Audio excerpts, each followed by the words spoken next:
चलिए, तो आज से हम लोग लूसेंट की भी शुरुआत कर रहे हैं ताकि आप लोग को बोर्ड की परीक्षा की तैयारी के साथ साथ कॉम्पिटेटिव की भी तैयारी होती रहे। तो फर्स्ट जो सब्जेक्ट है वो है इतिहास, हिस्ट्री, और इसमें हम लोग को पढ़ना है सबसे पहले भारत का इतिहास। तो भारत के इतिहास जो चैप्टर है ये उसका हल्की फुल्की जानकारी है, और यहाँ से जो है भारत के इतिहास की क्रमबद्ध अध्ययन शुरू होती है। तो सबसे पहले भारत के इतिहास का हम लोग ये थोड़ा सा जानकारी लेते हैं। कह रहा है कि भारतवर्ष, भारतवर्ष का मतलब होता है भारतों का देश। महाकाव्यों में हमारे देश का नाम भारतवर्ष है। महाकाव्यों में, पुराणों में भारत का नाम जो है रेस्पेक्ट के साथ भारतवर्ष लिखा हुआ है, और यहाँ के निवासियों को भारतीय कहा जाता है। भारतीय का मतलब है भारत के संतान। अब प्राचीन नाम की बात करें तो प्राचीन नाम, भारत का प्राचीन नाम है जम्बू द्वीप। जम्बू द्वीप का मतलब होता है जामुन वृक्षों का द्वीप, अर्थात हमारे देश में जामुन के वृक्षों की बहुलता थी, जिसके नाम पर पहले जो है इसे जम्बू द्वीप के नाम से जाना जाता था। अब इसके नामांकरण की बात करें तो कैसे कैसे इसका जो है नामांकरण पड़ता है, नामांकरण होता है। ईरानी जो इसे हिंदू कहते थे, और वो हिंदू क्यों कहते थे, वो लोग सिंधु नदी के आधार पर, सिंधु नदी के नाम से जोड़ करके इसे वो लोग हिंदू हिंदू कहते थे। अपने भारत को वो लोग हिंदू कहते थे। अब यूनानियों की बात करूं तो यूनानी भारत को इंदे कहते थे। क्या कहते थे? तो इंदे कहते थे। और इसी आधार पर अंग्रेज इसे आगे चल करके इंडिया कहने लगे। मतलब यूनानियों ने भारत को इंदे कहा था, और इंदे के ही आधार पर अंग्रेजों ने अपने देश को, मतलब भारत को जो है इंडिया कहना शुरू कर दिए। मध्यकाल में जाकर के इस देश का नाम हिंदुस्तान पड़ा है, और हिंदुस्तान में जो हिंदू शब्द है, अगर मैं बात करूं तो यह एक फारसी शब्द है। बात को आप लोग समझ रहे हैं? एकदम बिल्कुल आसान भाषा में। लूसेंट में तो कंटेंट बहुत ज़्यादा है, लेकिन उनमें से उन्हीं चीज़ों को मैं आप लोग के सामने रखा हूं जो आप लोग के लिए उपयुक्त है, जरूरी है। आगे देखिए, आगे कह रहा है कि विंध्य पर्वत श्रृंखला इसे दो भागों में बांटती है।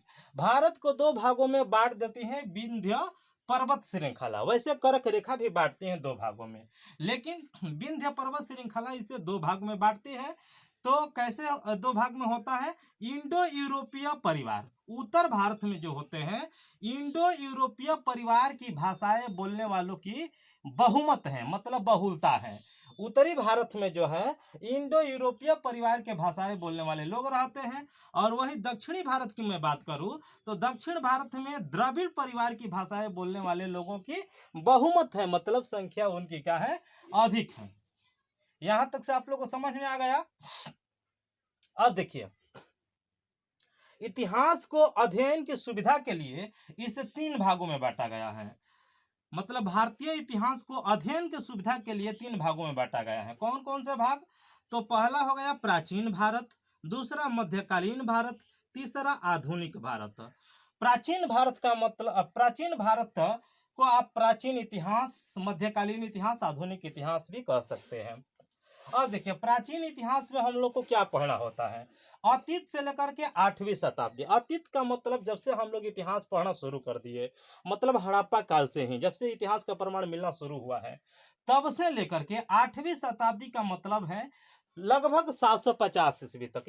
इसका एग्जैक्ट कहीं जो है टाइम पीरियड नहीं है, तो इसलिए मैंने मोटे तौर पर लिख दिया हूं कि अतीत से लेकर के 8वीं शताब्दी तक के कार्यकाल को, मतलब काल को, कालखंड को प्राचीन भारत के अंतर्गत रखा गया है।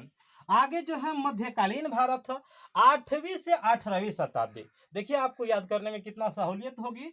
8वीं शताब्दी का मतलब 750 से लेकर के लगभग 1750 के बीच के जो हम लोग को घटनाएं पढ़नी पड़ती हैं वो मध्यकालीन घटनाएं कहलाती हैं। वही मध्यकालीन भारत का इतिहास है।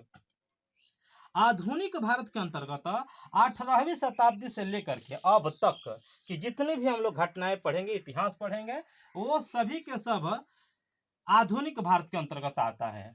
और आगे मैं बात करूं कि इतिहास को 3 कालखंडों में बांटने का काम किसने पहले किया, मतलब 3 भागों में से बांटने का श्रेय किसे प्राप्त है, तो जर्मन इतिहासकार थे क्रिस्टोफ सिलेरियस। क्रिस्टोफ सिलेरियस, इन्होंने इतिहास को 3 भागों में बांटा।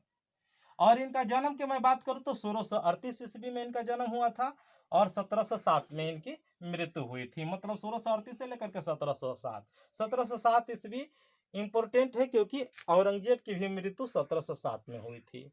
अब देखिए, तो ये तो रहा भारतीय इतिहास का एक हल्का सा जानकारी, यहां से शुरू होता है। अब देखिए, इतिहास को हम 3 भागों में बांटते हैं, प्राचीन भारत, मध्यकालीन भारत, आधुनिक भारत। तो इन तीनों कालखंड को हम लोग अलग अलग पढ़ेंगे। मतलब यहाँ सबसे पहले हम लोग प्राचीन भारत कवर करेंगे, प्राचीन भारत के बाद प्राचीन भारत पहले हम लोग पढ़ेंगे, उसके बाद मध्यकालीन भारत पढ़ेंगे, उसके बाद आधुनिक इतिहास पढ़ेंगे। अब प्राचीन भारत में हम लोगों को 26 पाठ पढ़ना है। लूसेंट में 26 ठे पाठ दिया गया है। देखिए, मैं आप लोग को एक सलाह दूंगा कि आप लोग जो है लूसेंट को याद करने के लिए सबसे पहले जो उसका विषय सूची है उसको रट जाइए, क्योंकि मैं अपना अनुभव बतला रहा हूं कि आपके माइंड में जब एक एक पाठ जो सेट रहेगा कि हमें कितने पाठ पढ़ना है, किस पाठ के बाद कौन सा पाठ पढ़ना है, तब आपके माइंड में यह बात चलता रहेगा कि हमें किस पाठ में कौन सी बात पढ़ना है। उदाहरण के लिए, प्राचीन भारत का प्रथम पाठ है प्राचीन भारतीय इतिहास के स्रोत। ये पाठ याद होनी चाहिए सबसे पहले, ताकि हमें पता चले कि हम एक पाठ में जो है कौन कौन सी बात पढ़े हैं। तो उसी तरह आप प्राचीन भारत के 26 गो पाठ है, 26 पाठ को पहले याद कर लीजिए। जब आपको पाठ क्रमबद्ध याद रहेगा तो आपको जैसे ऐसा फील होगा मानो लूसेंट जो है एक सारांश के रूप में आपके माइंड में सेट हो गया है। चलिए, तो हम लोग प्राचीन भारत की शुरुआत करते हैं। प्राचीन भारत में 26 पाठ हैं, एक एक पाठ को पर डे ऐसे हम लोग खत्म करने की प्रयास करेंगे। तो आज हम लोग केवल प्रथम पाठ की बात करेंगे। प्रथम पाठ है प्राचीन भारतीय इतिहास के स्रोत। मतलब प्राचीन भारत के इतिहास के स्रोत क्या है, किन किन चीजों से हमें प्राचीन भारत के बारे में जानकारी मिलती है। तो प्राचीन भारत के जानकारी के 4 स्रोत हैं। 4 स्रोत में कौन कौन स्रोत है, धर्म ग्रंथ है, ऐतिहासिक ग्रंथ है, विदेशियों का विवरण है, पुरातत्व है। ये चार स्रोत हैं जिनसे हमें अपने देश के प्राचीन इतिहास की जानकारी मिलती है। एक नंबर पर है धर्म ग्रंथ। अब हम लोग धर्म ग्रंथ के बारे में पढ़ेंगे। तो धर्म ग्रंथ में अगर मैं सबसे प्राचीन धर्म ग्रंथ की बात करूं तो सबसे प्राचीन धर्म ग्रंथ है भारत के वेद। वेद जो है भारत का सबसे प्राचीन धर्म ग्रंथ है और इसके संकलनकर्ता जो है महर्षि वेद व्यास हैं। इनका पूरा नाम महर्षि कृष्ण द्वैपायन वेद व्यास है। वैसे आप लोग महर्षि वेद व्यास याद रख सकते हैं। अब मैं वेद की बात करूं तो वेद कुल कितने होते हैं, वेद 4 होते हैं, ऋग्वेद, यजुर्वेद, सामवेद, अथर्ववेद। और इन चारों वेदों को सम्मिलित रूप से संहिता कहा जाता है। अब इसमें सबसे प्राचीन वेद है ऋग्वेद। तो ऋग्वेद के बारे में हम लोग पढ़ेंगे कि ऋग्वेद में कौन कौन सी जानकारी दी गई है। ऋग्वेद से संबंधित ये जानकारियां हैं कि ऋचाओ मंत्रों का संग्रह है। ऋग्वेद में क्या है, ऋचाओ अर्थात मंत्रों का संग्रह है। और ऋग्वेद को पढ़ने वाले मतलब इन ऋचाओं को पढ़ने वाले ऋषि को होत्री कहा जाता है। यहां तक से आप लोग को समझ में आ गई। अब ऋग्वेद में कुल 10 मंडल हैं। कितने मंडल हैं, 10 मंडल हैं और 1028 सूक्त हैं, 10,462 ऋचाएं हैं। आगे लिखा है कि तीसरे मंडल में सूर्य देवता सावित्री के लिए गायत्री मंत्र है। इस ऋग्वेद के 10 मंडल है। 10 मंडल में से आप लोगों को 4 मंडल में कुछ इंपोर्टेंट बातें दी गई है। जैसे तीसरे मंडल में क्या दिया गया है, तो सूर्य देवता सावित्री के लिए गायत्री मंत्र के बारे में आप लोग जान ही रहे हैं। ओम भूर्भुवः स्वः जो मंत्र है गायत्री मंत्र, वो किस मंडल में है, तो तीसरे मंडल में है। 8वें मंडल में क्या है, 8वें मंडल में जो हस्तलिखित ऋचाएं हैं, जो मंत्र है, उसे खील कहा जाता है। खील आपको याद करना होगा। नवे मंडल की मैं बात करूं तो नवे मंडल में देवता सोम का उल्लेख है।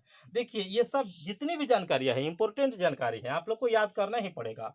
10वें मंडल के पुरुष सूक्त में 1028 सूक्त है, उसमें से 10वें मंडल के पुरुष सूक्त में 4 वर्णों का उल्लेख है। 4 वर्णों के उल्लेख में जैसे बतलाया गया है कि जो 4 वर्ण बनाए गए हैं, तो 4 वर्णों की उत्पत्ति जो होती है आदि पुरुष ब्रह्मा से होती है। जैसे कहा गया है हमारे धर्म ग्रंथों में कि ब्राह्मण का जो है उत्पत्ति होता है ब्रह्मा के मुख से, क्षत्रिय की उत्पत्ति भुजा से, वैश्य की उत्पत्ति जांघा से, शूद्र की उत्पत्ति उनके चरणों से।